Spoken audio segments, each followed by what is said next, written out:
Здравейте, казвам се Деница. Завършил съм международни отношения и близкоизточни науки в университета в Екзитър, Великобритания.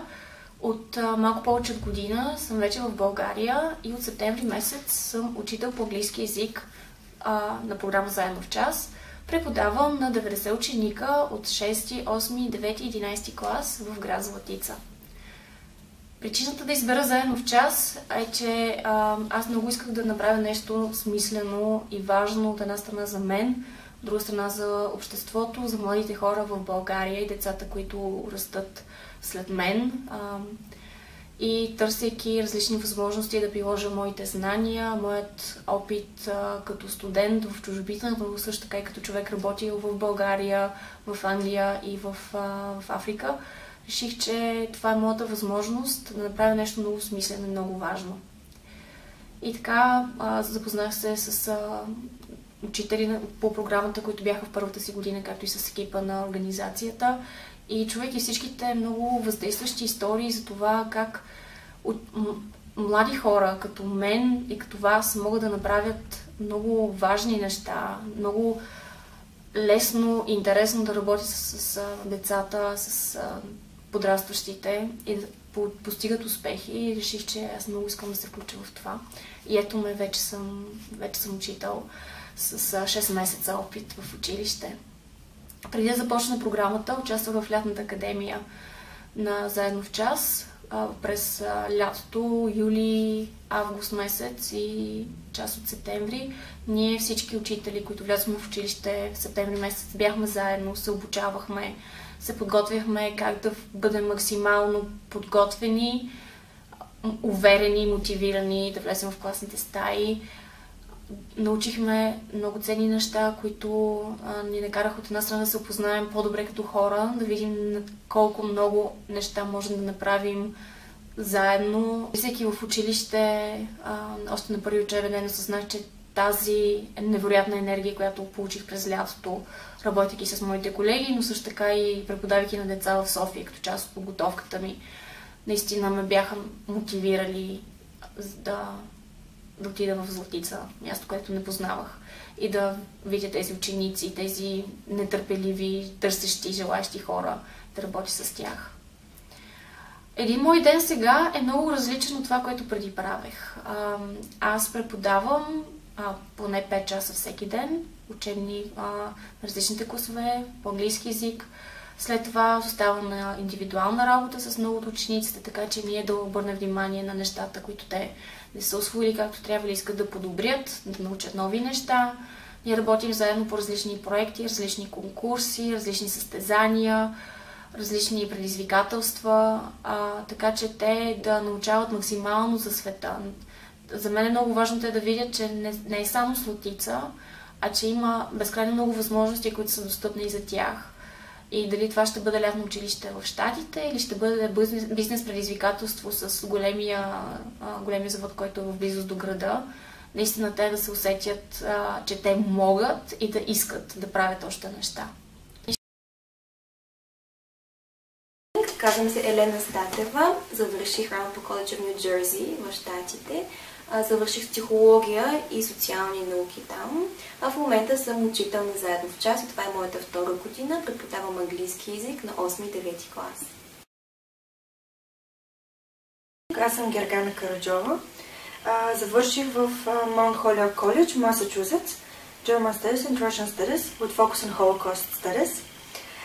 И това е моята първа година като преподавател на Заедно в час. И аз преподавам в Софийския техникум по електротехника Джон Атанасов. В момента моята класна стая, вече като втора година, изглежда по доста по-различен начин, отколкото първата година. Чувствам се като един уверен учител, който има свободата и възможността всъщност да научим учениците не само на това, каквото има в учебниците, а на уменията, които аз лично смятам за най-важни за моите ученици. След 5 години те да имат един успешен старт в тяхната кариера. В това число се включват техните граждански компетентности, комплексното мислене на високо ниво, както и техните презентационни умения. Уменията да се изказват ясно, точно, да нямат страх, когато изгледат пред публика.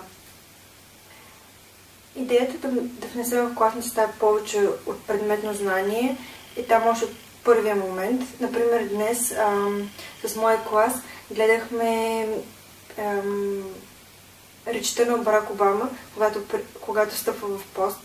И това беше за тях много интересно, защото те споделиха, че много малко учители въобще излизат извън учебния материал и се опитват да разширят общата им култура с неща, които тях иначе с неща, които иначе те срещат всеки ден.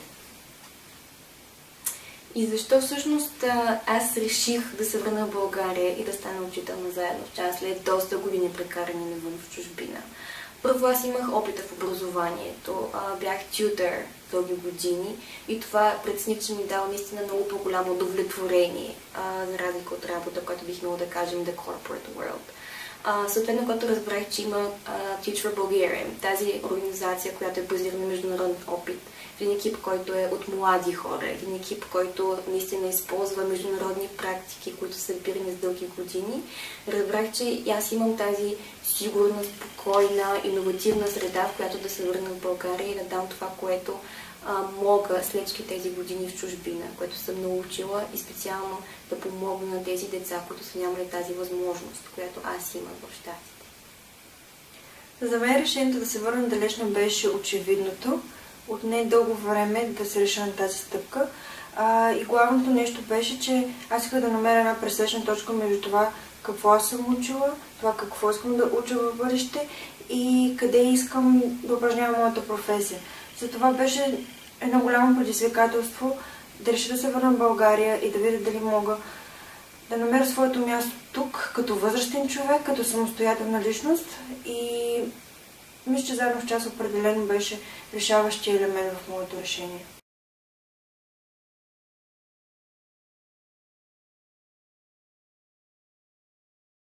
Здравейте, аз казвам Георги Дянков. Преподавам на целия горен курс от 9 до 12 клас включително, предмет физика.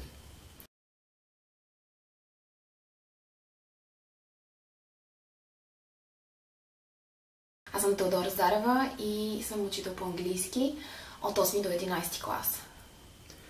Как разбрахме за заедно в час? Аз получих един имейл преди около 2 години с информация за програмата, за това какво се опитва да направи, каква е целта. Идея, която ми беше много интересна и която смятам, че е много важна за развитието на нашата страна и за развитието на учениците като цяло, с това какво те могат да получат, как могат да развият живота си. Вярвам, че тази цел е много важна и необходима и с това реших да се включа. Аз разбрах за програмата от Facebook фида си, благодарение на някой мой приятел и просто кликнах на линка, разгледах сайта и много ми допадна цялата програма, както и мисията на фондацията. И се включих всъщност в програмата от една страна, защото имах нужда да развия себе си и лидерските си умения и от друга страна, защото винаги съм имала желание с уменията си да допринасям по някакъв начин за развитие на общността, в която съм и да повече хора. Едно от най-важните неща, на които смятам, че съм научил учениците си, или някои от тях, с други все още продължаваме да се учим, това, че те трябва да поемат отговорността за своя успех, че всичко зависи от тях, независимо от това дали ще отидат в добър университет или ще намерят добра работа.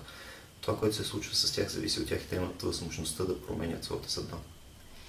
Това най-важното нещо, на което съм научила учениците си, според мен е, че има друг свят от квартала, в който живеят, училището, в което са, че има млади хора, които по честен начин и със собствен труд могат да постигат огромни цели, които са си поставили и да сбъдват мечтите си, които си поставили. Нещо, което мисля, че може би са се съмнявали, че е възможно допреди това, но сега не. Със сигурност всички ние, учителите, сме научили много неща в последните 2 години, в които преподаваме. Лично за мен, аз изключително много развих уменията си за планиране, уменията си за съставяне на определени приоритети, както станах и още по-търпелив, нещо, което е изключително важно в нашата професия. Абсолютно, ако трябва да кажа на какво децата са ме научили, това е на много търпение и на осъзнаването, че по някой път целите, които си заслужават най-много, т.е. почти винаги е така, може би, пътя към постигането им е много дълъг, по някакъв път криволичещ и се изисква наистина да си търпелив, адаптивен и да не се отказваш, за да стигнеш до края. Между двете години на преподаване ние трябва да правим и определен стаж или проект. Лично аз миналата година работих в Министерство на образованието, където работих по новите програми за математика между 5 и 7 клас, като ревизирах това, което беше направено и давах нови идеи за съответните програми, като сега в финалния продукт, който вече е одобрен от Министерство, е включена и част от моята работа. Моят летен стаж пък беше заедно в час. По мое желание бях стажант анализ и оценка на въздействието и съм изключително доволна от него. Работих с много големи професионалисти, мотивирани хора. Имах възможност да работя върху собствен изследователски проект и съм убедена, че допълнително да разви аналитични качества в мене, както и способностите ми да планирам. След завършване на програмата съм се насочил към няколко области, все още не знам коя от тях, с коя от тях ще се заема конкретно, но всички те са свързани с образованието. В момента имам идеи за собствен бизнес, много свързан с образованието. Имам идеи за неправителствена организация, консултантска работа за училищата. И това, което правим заедно в час, в момента да видим какви са най-адекватните опции, как могат да се осъществят тези планове. И съответно, заедно с програмата и с хората тук работим в тази насока, за да мога след няколко месеца напълно ясно да поема към нови предизвикателства. Моите интереси също са свързани с неправителствения сектор и всъщност в момента, благодарение на програмата, попаднах на един превъзходен фелоушип в Щатите и в момента с подкрепата на екипа кандидатствам за него. Така че това се надявам да бъде следващата ми стъпка, който е всъщност фелоушип за развиване на лидерски качества в хора, които пряко се занимават с неправителствени организации. Така че това е за моят бъдещ план, краткосрочен. И вече дългосрочен да се върна тук и да приложа тези умения много по-конкретно. Това е от нас. Това, да. Успех и кандидатствайте. Върнете се в България и кандидатствайте. Невероятна възможност за развитие. Една от малкото такива в България, смея да твърдя. Точно.